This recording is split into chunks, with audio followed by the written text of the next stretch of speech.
Hello, 12th class political science students. Welcome back to our channel. Today we are going to start third chapter of the book. As you all know, we have completed two chapters, right? That is challenges of nation building. And the second chapter was era of one party dominance. Along with that, we have also completed the NCRT solution for the both of the chapters. Today we are going to start third chapter of the same book. Okay, and chapter name is that is planned economy, basically politics of planned development. So what we will study in this particular chapter, we are going to study the policy of India's development in the initial phase of its independence. That we will discuss basically in this particular chapter कि initial phase पे हमारी जो जब initial phase हम लोगों ने शुरू किया अपने डेमोक्रेटिक एस्पेक्ट का इंडिपेंडेंट इंडिया का, तो उस टाइम पे हमारी सिचुएशन कैसी थी, उस टाइम पे हमारे गोल्स और टारगेट्स क्या क्या थे, उस टाइम पे हम क्या चाहते थे. Okay, so now let us start today. In the starting of the chapter what is given to you, there are some pictures and these pictures are of some stamps, right? यहाँ पर कुछ stamps की pictures आपको given है. अब इन pictures का क्या connection है from this chapter that we will also discuss, but let we discuss first that in this chapter what we are going to discuss today. Okay, so in the last two chapters we have studied how the leaders of independent India responded to the challenges of nation building and establishing democracy. दो chapters में आपने यही पढ़ा ना. एक तो आपने पढ़ा हमारी कंट्री के फ्रंट में कौन कौन से चैलेंजेस थे जो नेशन बिल्डिंग के सामने कहीं ना कहीं एक हर्डल की फॉर्म में खड़े हुए थे, और दूसरा जो हमने वो तो कर लिया, नेशन तो बना दिया, अब उसमें डेमोक्रेसी स्टैब्लिश करनी है, और वो भी इतने लार्जेस्ट पॉपुलेशन वाली कंट्री में डेमोक्रेसी एस्टेब्लिश करनी है. So this was also a very drastic challenge in front of the country at the time of independence, है ना. तो अब लेकिन ये दोनों चैलेंजेस तो हमने जैसे तैसे करके ओवर कर लिए, बट क्या था कि अब कुछ और चैलेंजेस थे जो इंडिया के सामने खड़े हुए थे. ओके, अब देखो, let us now turn to the third challenge that of economic development to ensure wellbeing of all. अब देखो इतनी बड़ी, जब एक तो हमारी कंट्री डेमोक्रेटिक कंट्री में कन्वर्ट हो गई, ऊपर से क्या हुआ, पार्टीशन हुआ, राइट? तो बहुत सारे लोग पाकिस्तान से इंडिया में शिफ्ट हुए, है ना. इतनी बड़ी पॉपुलेशन हमारी ऑलरेडी थी, और कंडीशन क्या थी हमारी उस टाइम पे, we were in that kind of position that we had to import even grains also from foreign. मतलब हमारे पास इतने भी सोर्सेज नहीं होते थे कि हम अपने खाने लायक ग्रेन्स खुद प्रोड्यूस करें. ओके, उस पोजीशन में भी हम लोग नहीं थे. तो ये अपने आप में एक बड़ा चैलेंज था कि इतनी ऐसी कंट्री के लिए जिसमें इतनी सारी प्रॉब्लम्स हैं, अभी अभी न्यूली इंडिपेंडेंट हुआ है, इंडिपेंडेंस के साथ ही पार्टीशन हमको फ्री में मिल गया, है ना. तो उसके सामने जो सबसे बड़ा थर्ड चैलेंज था वो अब क्या था, इकोनॉमिक डेवलपमेंट का. और वो इकोनॉमिक डेवलपमेंट भी कैसा, जब हमने बोला है कि हम एक डेमोक्रेसी लेके आएंगे, जब हमने यूनिवर्सल एडल्ट फ्रेंचाइज स्टार्टिंग में इंट्रोड्यूस करवा दिया, तो जब इकोनॉमिक डेवलपमेंट जो होगा तो वो क्या करेगा, that will ensure wellbeing to all of the people. तो ऐसा डेवलपमेंट हम कैसे इंश्योर करेंगे जो सभी के वेलबींग के लिए वर्क करता हो. तो ये अपने आप में बहुत बड़ा चैलेंज था. As in the case of the first two challenges, our leader chose a path that was different and difficult. और इसीलिए इस टाइम पे हमारे लीडर्स ने, देखो जो पहले चैलेंजेस आपने पढ़े, nation building and era of one party dominance, basically that was related to the establishment of democracy. तो उन प्रॉब्लम्स को ना कहीं हमारे लीडर्स ने बड़े डिफरेंट और डिफरेंट वे में ना उसको टैकल किया था, उसका सोल्यूशन फाइंड आउट किया, है ना. जहां लोग हमें ये देख रहे थे कि ये डेमोक्रेसी ही नहीं सस्टेन कर पाएंगे, वहां हमने यूनिवर्सल अडल्ट फ्रेंचाइज से अपने फर्स्ट इलेक्शन करवा दिए, है ना. And all of the world was able to consider our power and strength, right. So in this case, this their success was much more limited, right? For this challenge was tougher and more enduring. लेकिन अब देखो पहले वाले problems जो थी, challenges जो थी, हमने टैकल कर लिए, लेकिन ये जो केस था ना इकोनॉमिक डेवलपमेंट का, ये कहीं ना कहीं इसकी सक्सेस रेट स्टार्टिंग में कैसी थी, लिमिटेड थी. And reason behind it what was that, क्योंकि जो ये चैलेंज था ना, ये कहीं ना कहीं पहले वाले चैलेंज की कंपैरिजन में ज्यादा टफ था, है ना? क्योंकि आप उस फेज पे हो जहां से आपको सब कुछ जीरो से स्टार्ट करना था, राइट?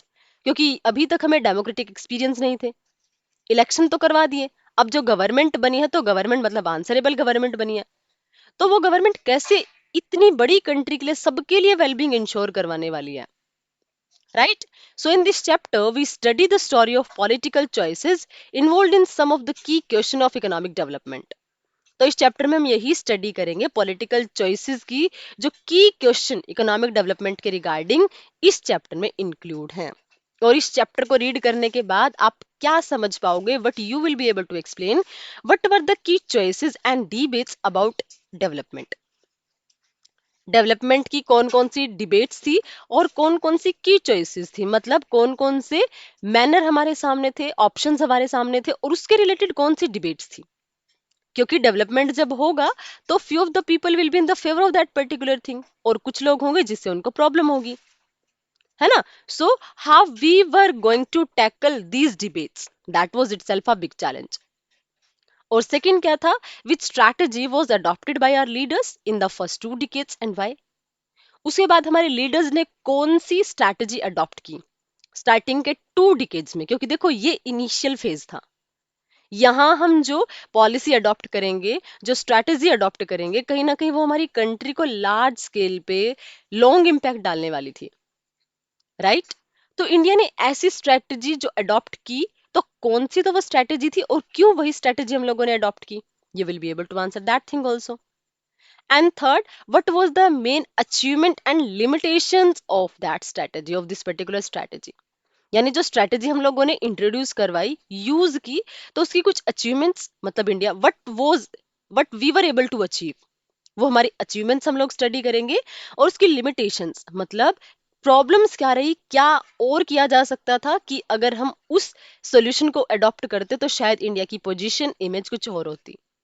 तो we will be able to discuss achievements and limitation also of our strategy which we adopted in first 2 decades. And after that, why was this development strategy abandoned in later years? और जो strategy हम लोगों ने adopt कर ली, it was able to give us benefits also, right? But अब पूछा गया है कि ये जो डेवलपमेंट स्ट्रैटेजी थी, हमने लास्ट के ईयर में, लेटर ईयर में इसको अबेंडन क्यों कर दिया, इसको छोड़ क्यों दिया, right? So all these questions you will be able to answer, you will be able to understand all these points in this particular chapter or after the reading of this chapter.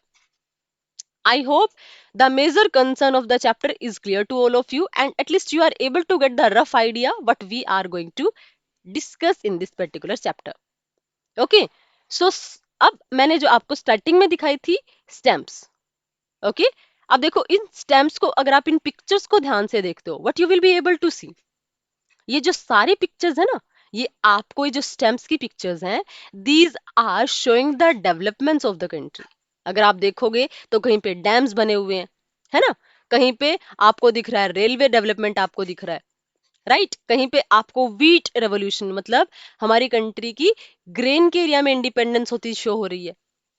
तो ये जो stamps हैं, what are shown, Stamps like these issued mostly between 1955 and 1968, मतलब ये जो starting के 2 decades थे ना हमारे, उसमें ये स्टैम्प्स हम लोगों ने इशू करवाई। अब देखो ये जो स्टैम्प्स है क्या बताती है हमें, depicted a vision of plan development. ये जो हमारी सारी की सारी जो आपको स्टैम्प्स दिख रही हैं, ये क्या बताती है आपको कि हमारा विजन कैसा होगा प्लान डेवलपमेंट का, left to right, top to bottom. अब देखो क्या दिख रहा है आपको, दामोदर रिवर आपको दिख रही है, ये सारी की सारी चीजें आपको दिख रही हैं, देखो Damodar, it is written here, right? तो आपको क्या दिख रहा है, Damodar river you are able to see, after that Bhakra dam, right? उसके बाद आपको क्या दिख रहा है, you are able to see Chittaranjan locomotives, उसके बाद you are able to see Guwahati refinery, you are able to see tractor, right? उसके बाद सिंदरी फर्टिलाइजर्स, उसके बाद Bhakra dam, electric train, wheat revolution, Hirakud dam, Hindustan aircraft factory. अब ये सारी चीजें क्या करने वाली हैं, all these things are going to provide the base to Indian economy, कि इन इन स्टेप्स के through we will be able to achieve some economic development in the country. तो ये हमारी जो स्टेम्स हैं, ये वही शो करिए कि हमारे डेवलपमेंटल गोल्स क्या होने वाले हैं, हमारे डेवलपमेंट से रिलेटेड प्लान क्या क्या होने वाले हैं. Okay, hope this picture is also completely clear to you. So now we are going to start chapter formally. Basically, we have completed the introductory part and you are able to get the rough idea that what we are able to understand, right? So, firstly discuss now politics of plan development. तो आप कौन सी politics पढ़ोगे इस chapter में? जो plan development के regarding थी, कि हम डेवलपमेंट एक प्लान्ड वे में कैसे करेंगे. Okay, so as the global demand for steel increases, Orissa, which has one of the largest reserves of untapped iron ore in the country, is being seen as an important investment destination. अब देखो starting में क्या होता है, जब हम लोगों ने इंडिपेंडेंस गेन की तो उस टाइम पे जो देखो वर्ल्ड का सिनेरियो क्या था. Try to understand whole of the chapter with connecting it with some important incidents. You will be able to you will be able to remember it. Okay. Listen, जब देखो हमारी country ने independence gain की तो उससे कुछ साल पहले ना सेकेंड वर्ल्ड वॉर का एंड हुआ था, राइट? मतलब 1939 टू 1945 तक चला था. 2 ही साल मान के चलो आप, उससे पहले वर्ल्ड वॉर का एंड हुआ था. और जब वर्ल्ड वॉर का एंड हुआ तो अब देखो क्या होगा, उसका इम्पैक्ट ये हुआ दैट इंडस्ट्रियलाइजेशन वाज इंक्रीजिंग. मतलब बड़ी बड़ी कंट्रीज अपनी डिफरेंट डिफरेंट इंडस्ट्रीज एस्टेब्लिश कर रही थी. अब इसका इम्पैक्ट क्या हुआ, Odisha which was one of the largest reserve of untapped iron ore, और हमारी कंट्री का जो ओडिशा स्टेट है, जो अनटैप्ड आयरन मतलब जिसमें बहुत ज्यादा लार्ज क्वांटिटी में आयरन ओर के रिजर्व्स थे, तो अब क्या हुआ, वो क्या बन गया, एक इंपॉर्टेंट इन्वेस्टमेंट डेस्टिनेशन बन गया वो, राइट? क्योंकि वहां से हमें बहुत ज्यादा पॉसिबिलिटी के चांसेस दिख रहे हैं कि यहाँ से हमें बहुत ज्यादा क्वांटिटी में आयरन ओर मिलने वाला है. The state government hopes to cash in on the unprecedented demand for iron ore and has signed memorandum to understanding with both international and domestic steel makers.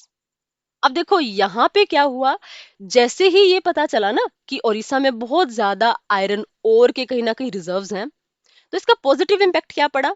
इसका इम्पैक्ट ये पड़ा कि जो government थी ना ओडिशा की, उसने क्या सोचा, they were in the hope that they will be able to get a lot of cash.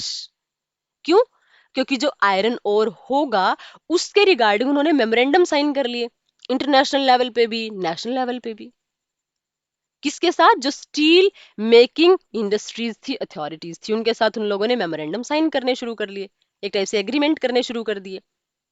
अब देखो क्यों किया उन लोगों ने ऐसा, there was something logic in it na. So the government believes that this would bring in necessary capital investment and provide a lot of employment opportunities. अब government ने ऐसा क्यों किया, बिकॉज गवर्नमेंट वाज थिंकिंग कि अगर ऐसा system होता है ना, मतलब जो उड़ीसा है तो उससे बेनिफिट क्या मिलेगा, कि अगर आप कैपिटल इन्वेस्टमेंट चाहते हो, ये क्या करवाएगा आपको, कैपिटल इन्वेस्टमेंट प्रोवाइड करवाएगा और बहुत ज्यादा एम्प्लॉयमेंट अपॉर्चुनिटी प्रोवाइड करवाएगा. अब देखो कनेक्टेड, आप लोगों ने इकोनॉमिक्स पढ़ी होगी ना टिल 10th, हो सकता है आपके पास अभी भी इकोनॉमिक्स एक सब्जेक्ट हो. अब देखो जब आप पढ़ते हो कि कोई भी जब इंडस्ट्री एस्टैब्लिश होती है, it will be able to provide a lot of employment opportunity. How you can explain it. अब देखो जैसे कहीं पर इंडस्ट्री एस्टैब्लिश होती है तो इसका इम्पैक्ट क्या पड़ता है. अब मान लिया इंडस्ट्री एस्टैब्लिश होगी तो firstly you should have raw material, and raw material basically we get from primary sector that is related to agriculture and related activities, right? तो वो जितने पीपल होंगे प्राइमरी सेक्टर में इन्वॉल्व, वो सारे क्या करेंगे, they will be providing their production as the raw material to industries. तो ये बेनिफिट मिलेगा उन लोगों को जो रॉ मटेरियल कहीं ना कहीं प्रोड्यूस कर रहे हैं. उसके बाद इम्पैक्ट क्या होगा, आपको रॉ मटेरियल मिल गया. After that what you will do, after that you will be able to, what you will be able to do, you will be able to manufacture. आप उस पर्टिकुलर थिंग में कुछ ना कुछ वैल्यू एड करोगे, manufacturing करोगे. और manufacturing होने के बाद अब देखो मैन्युफैक्चरिंग कैसे होगी, there will be the requirement of labour class ना. तो उस लेबर क्लास की जब आप हायरिंग करोगे तो a lot of people from that particular area will be able to get occupation ना. तो मतलब एम्प्लॉयमेंट अपॉर्चुनिटी इंक्रीज हो गई. अलोंग विद दैट, जब जैसे आपका प्रोडक्शन रेडी हो जाएगा तो आप क्या करोगे, उस प्रोडक्शन को घर पे तो नहीं रखोगे, you will sell it in the market because you are having surplus production, excess production. तो जब आप उसको मार्केट में लेके जाओगे तो आप क्या क्या देखोगे कि अगर इंडस्ट्री तो there should be road construction properly, है ना, construction, road construction work should be properly there. इसीलिए वहां पे क्या होगा, ट्रांसपोर्टेशन, अगर रोड देखो प्रॉपर है तो ट्रांसपोर्टेशन भी इजीली होगा। अब कुछ लोग होंगे जो रोड कंस्ट्रक्शनल वर्क में एम्प्लॉयमेंट गेन करेंगे, और कुछ लोग ऐसे होंगे जो आपके रॉ मटेरियल को इंडस्ट्री तक और आपके प्रिपेयर्ड मटेरियल को आपकी डिजायर्ड प्लेस तक लेके जाएंगे। वो होंगे आपके कौन से मेंबर, वो आपके ऐसे पीपल होंगे जो आपकी टर्शरी सेक्टर में वर्क करेंगे, है ना, जो आपको सर्विसेज प्रोवाइड करवाएंगे। इट मीन्स देखो, एक छोटी सी इंडस्ट्री अगर लगी तो उसका इम्पैक्ट कितने लार्ज स्केल पे लोगों के ऊपर पड़ता है। And that's why it is shown कि अगर एक इंडस्ट्री एस्टैब्लिश होती है तो इसकी वजह से बहुत लार्ज स्केल पे एम्प्लॉयमेंट अपॉर्चुनिटी दिख रही थी ओडिशा गवर्नमेंट को, right. The iron, I hope it's clear to you, the iron ore resources lie in some of the most underdeveloped and predominantly tribal district of the state। लेकिन देखो फिर problem क्या हुई, government ने ये तो सोच लिया कि हम इतना से ज्यादा डेवलपमेंट करेंगे, ये करेंगे वो करेंगे, लेकिन प्रॉब्लम क्या हुई, अब प्रॉब्लम क्या हुई कि अब देखो क्या हुआ कि अब जो ये सिस्टम था इसके, जो आयरन ओर के जो रिसोर्सेज थे बेसिकली, वो आपको कहाँ मिल रहे थे, वो आपको उस एरियाज में मिल रहे थे जहां बेसिकली ट्राइबल डिस्ट्रिक्ट थे। अब देखो अगर आप वहां पे इंडस्ट्री लगाओगे तो ट्राइबल पीपल बेसिकली कौन से लोग होते हैं, which are able to get all of their source of livelihood from forest only, क्योंकि वो फॉरेस्ट को अपना नेटिव प्लेस कंसीडर करते हैं, नेचुरल हैबिटेट कंसीडर करते हैं। तो ऐसे में क्या होगा, अब वो जो सारे के सारे पीपल हैं, वो सारे के सारे लोगों को क्या लगेगा कि ये जो इंडस्ट्रियलाइजेशन है it is creating a hurdle in our life, हमारी इंडिविजुअल लाइफ में इंटरफेयर हो रहा है ना। इसीलिए जब इंडस्ट्रियलाइजेशन की डिमांड होना शुरू हुई और जो ओडिशा गवर्नमेंट ने इंटरेस्ट शो किया तो इसको अपोज किया उन लोगों ने, किन किन लोगों ने, जो ट्राइबल पीपल थे। और क्यों किया, क्योंकि उनके माइंड में फियर था। क्या फियर था कि जैसे ही इंडस्ट्री एस्टैब्लिश होंगी they will have to be displaced from their homes, कि उनको अपना घर छोड़कर, अपना लाइवलीहुड प्लेस छोड़कर जाना पड़ेगा, डिस्प्लेस होना पड़ेगा। तो उन लोगों के माइंड में ये इनसिक्योरिटी थी। और जो इन्वायरमेंटलिस्ट थे उनके दिमाग में क्या चल रहा था कि अगर इंडस्ट्री लगी तो ये इन्वायरमेंट को पोल्यूट करेंगी, राइट। क्योंकि देखो इन्वायरमेंट से रिलेटेड जो पीपल होते हैं, इन्वायरमेंटलिस्ट होते हैं, उनके तो मेजर कंसर्न इन्वायरमेंट ही होता है ना। तो they were thinking that if we are going to establish industry it is going to pollute the environment only, right। तो मतलब दोनों के दिमाग में फियर चल रहा था। और जो सेंट्रल गवर्नमेंट थी वो क्या सोच रही थी, the central government feels that if the industry is not allowed it would set a bad example and discourage investment in the country। Central government के माइंड में क्या फियर था कि अगर आज हम लोगों ने इंडस्ट्री नहीं एस्टेब्लिश की ना तो ये डिस्करेज करेगी इन्वेस्टमेंट को, कि लोग इन्वेस्ट करेंगे ही नहीं इंडस्ट्री में, क्योंकि उनको लगेगा कि इंडिया में इंडस्ट्रियल डेवलपमेंट की पॉसिबिलिटी लेस है, तो वो यहाँ पे इन्वेस्टमेंट करेंगे ही नहीं। और अगर इन्वेस्टमेंट नहीं आएगी तो फॉरेन मनी हमारे पास नहीं आएगी, फॉरेन मनी नहीं आएगी तो उस एरिया में हम, उस टाइम पीरियड में हम डेवलपमेंट नहीं कर सकते थे। तो हमारे गवर्नमेंट के माइंड में ये फियर था। अब इसका देखो क्या हुआ, can you identify the various interest involve in this case, समझ आया ना आपको, मतलब हर एक के इंटरेस्ट अलग अलग थे। जो ट्राइबल पीपल थे उनके फॉरेस्ट से इंटरेस्ट ये थे कि उनको फॉरेस्ट से लाइवलीहुड के सोर्स मिल रहे थे। जो लोग गवर्नमेंट में थे वो लोग इसीलिए चाह रहे थे क्योंकि उनको टैक्सेशन का, इनकम का सोर्स चाहिए था। सेंट्रल गवर्नमेंट चाह रही थी कि यहाँ पे बड़ी बड़ी इंडस्ट्रीज एस्टैब्लिश हो जाए, लोग इंटरेस्टेड होकर इन्वेस्ट करें हमारी कंट्री की इंडस्ट्रीज में। सेंट्रल गवर्नमेंट का ये इंटेंशन था। बट इन्वायरमेंटलिस्ट थे, उनको उनको पता था कि अगर इंडस्ट्री लगेंगी तो environment will be polluted. Common people के माइंड में फियर था कि उनको डिस्प्लेस होना पड़ेगा, राइट। अब देखो व्हाट आर देयर की पॉइंट्स ऑफ कॉन्फ्लिक्ट, यही है उनके की पॉइंट के कॉन्फ्लिक्ट, मतलब सबके इंटरेस्ट, सब अपने अपने इंटरेस्ट को लेके फाइट कर रहे हैं। Do you think there are any common point on which everyone can agree, क्या ऐसा हो सकता है कि जिस पे सभी अग्री हो जाए। एक बार तो देखने में लग रहा है नो, क्योंकि सबके इंटरेस्ट बिल्कुल एक दूसरे के ऑपोजिट है, राइट। सेंट्रल गवर्नमेंट और स्टेट गवर्नमेंट के आइडियाज तो सिमिलर है because they both wanted that industrialisation should take place for the economic gain of the country. Okay, can this issue be resolved in a way which satisfies all the various interests? क्या इस issue को हम ऐसे resolve कर सकते हैं जो सारे के सारे इश्यूज को, सारे के सारे हमारे जितने भी इश्यूज थे उसको रिजोल्व कर सके? As you ask this question, you would find yourself facing yet bigger question. अगर आप खुद से ही क्वेश्चन पूछते हो ना, तो आप खुद को एक बहुत बड़े क्वेश्चन के सामने पाओगे. Because if we will think ना कि ऐसी कौन सी सोल्यूशन होगा जिसकी वजह से सारे के सारे लोग सेटिस्फाई हो जाएं, so it will B itself a big question in front of us.